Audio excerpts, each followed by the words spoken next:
आज तक हुए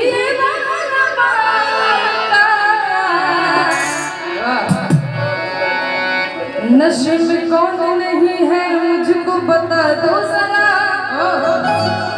नशा शराब में होता तो नाचती बोतल। लेकिन भाव देखिए हम का कहते नहीं। अब हो बैठा पड़ो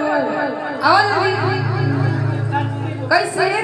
कि मैं तेरी आँखों से बड़ा सुंदर शेर पर गौर करवाई। मैं तेरी आँखों से और छलके शराब पीता हूँ और गरीब हूँ मगर महंगी शराब पीता कि मैंने सुना है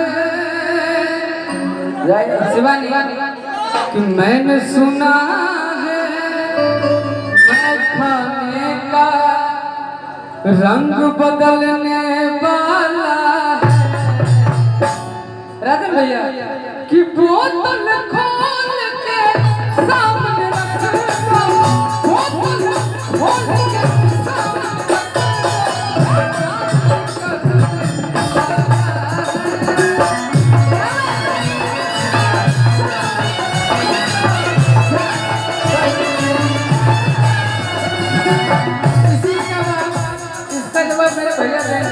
मैंने सुना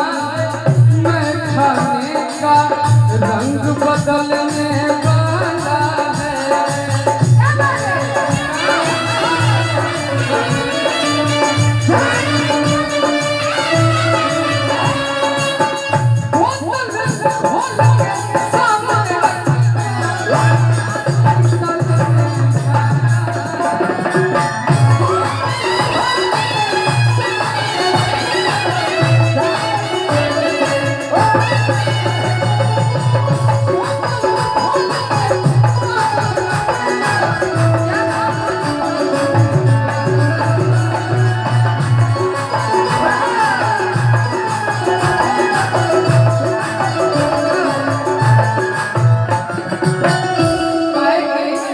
बरसात के मौसम तन्हाई के आलम में मैं घर से निकल आया बोतल भी उठा लाया। बरसात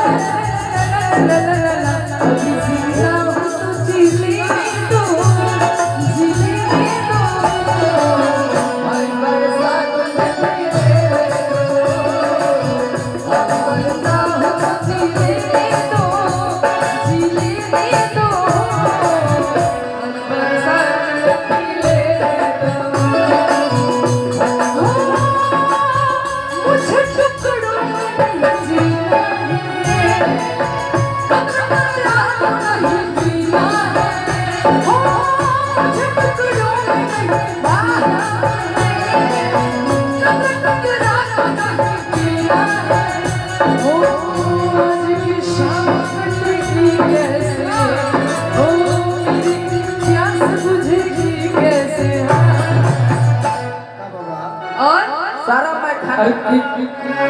जब सी जब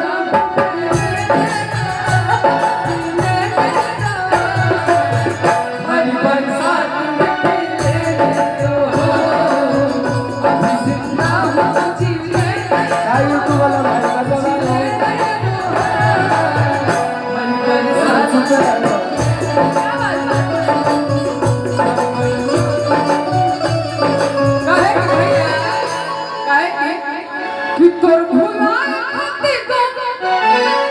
और दारू पी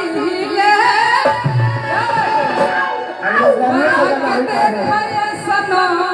क्या दया के देखा सना कैसे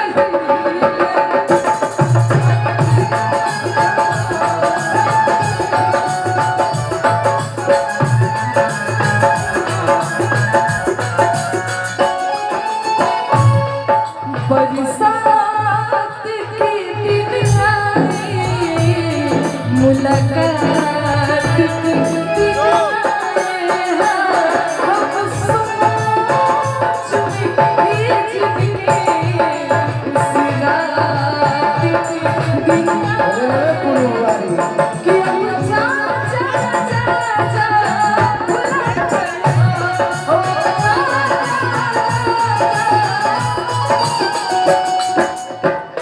मास्टर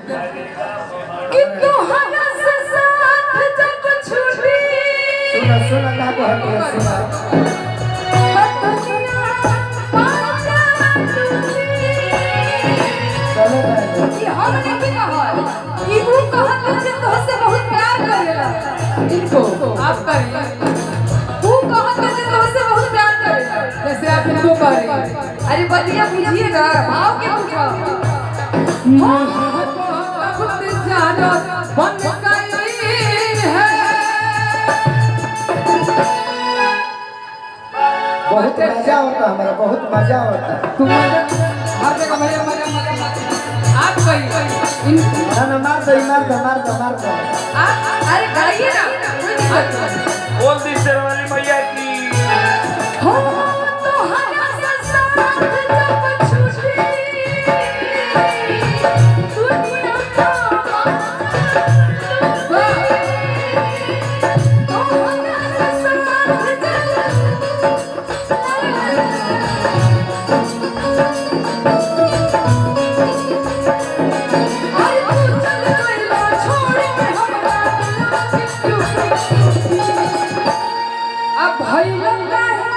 भैया कहिया रे तेरे नसिया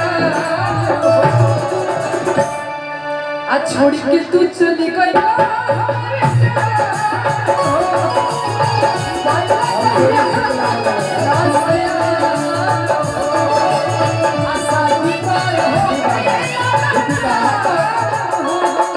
शादी तो कहार भइल बा तारा जोड़े हमारे प्रमोद भैया किसे हाथ होको ई गोलू आज प्रमोद भैया करो बानी ना चलो हका भी ना ना बानी कहानी गाली बोलता ठीक है तू छीन के दिखाओ चिन्ह तेरे बहुत अच्छा से यही भीड़ में बानी तनी छीन के दिखाओ अच्छी नहीं तो कितना रुपए के बाजी 1 रुपया ना बाकी छीन के दिखाओ तो चुप रहो छीन जरूर तभी दाई बढ़ा दे का भाई हेलो बाजी रहो तो हम चीज भाई के बताए भाई लगे का हो सही कहले नो चाहे मेरी अगर हेलो बिल्कुल तो माइक दी है भाई देख रुखाड़ा रहो तुम अकेले कितना सुंदर गाते हो सबका से नानू होला कि क्या कहे तो सही बात शादी के बाद पहली है दिन का चलत रहे राजन भैया पानी पानी पानी पानी खाकर नहीं थी गीत संगीत पाँचे मिनट होके क्या बात जना में बजावे में मजा आई तो ठाकुर राजन भैया के टीम छक्के न आज वो तहरा के मौका दे तनी सुना आज वो बियाह कर लो आज वो मौका दे तनी भिखारी भैया